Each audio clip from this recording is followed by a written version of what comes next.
So day 2 is lower body, hip mobility. So upper body strength on the first day, and then lower body mobility primarily, but starting with a weighted warm-up so you get that leg strength in there as well. And also my grease the groove, so it'll be day on day off, flip-flopping between hips and shoulders, because those are my 2 problem areas, specifically one shoulder.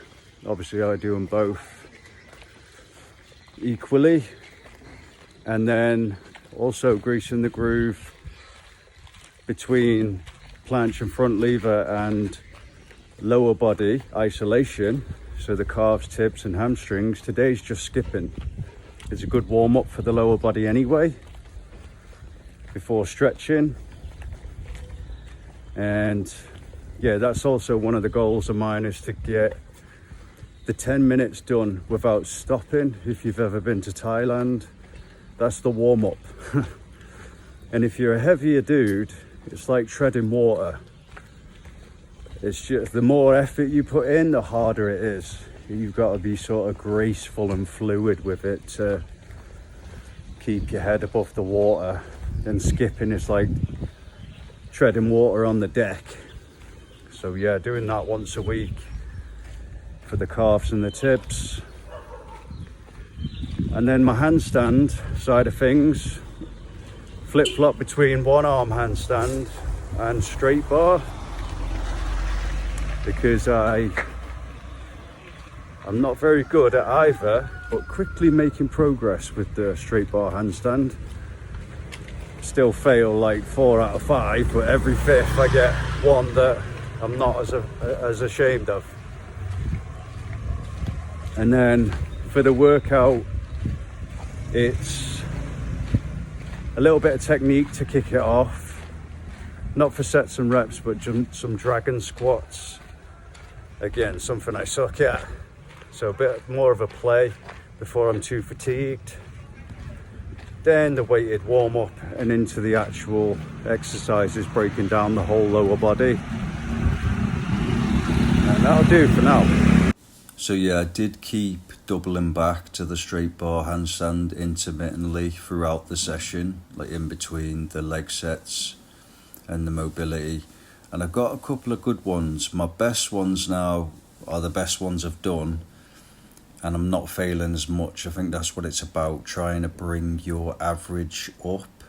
So okay, I'm only failing 3 out of 5 now instead of 5 out of 5, and just pushing the counter forward in that way. And I also had a play with a weighted handstand, because I've never done one before, and I was using the leg weights for one of the exercises I'll show you in a minute. So I thought, why not? You know, this could work. It was very weird kicking up, but once you got it, it's familiar territory. You're top heavy or lower heavy, but you know what I mean. The weighted warm-up consisted of weighted horse squats. I think that was a 24 kilogram kettlebell. The reason I'm looking left and right is because I'm checking out in the mirror my form there, to make sure I'm sat back and upright instead of hinging forward, and being mindful of the knees facing outwards. Supersetted with weighted Cossack squats. That's only an 8 kilogram kettlebell, lightweight, but it does help serve as a counterbalance for when you go ass to grass. It definitely helps me shift my weight back forward and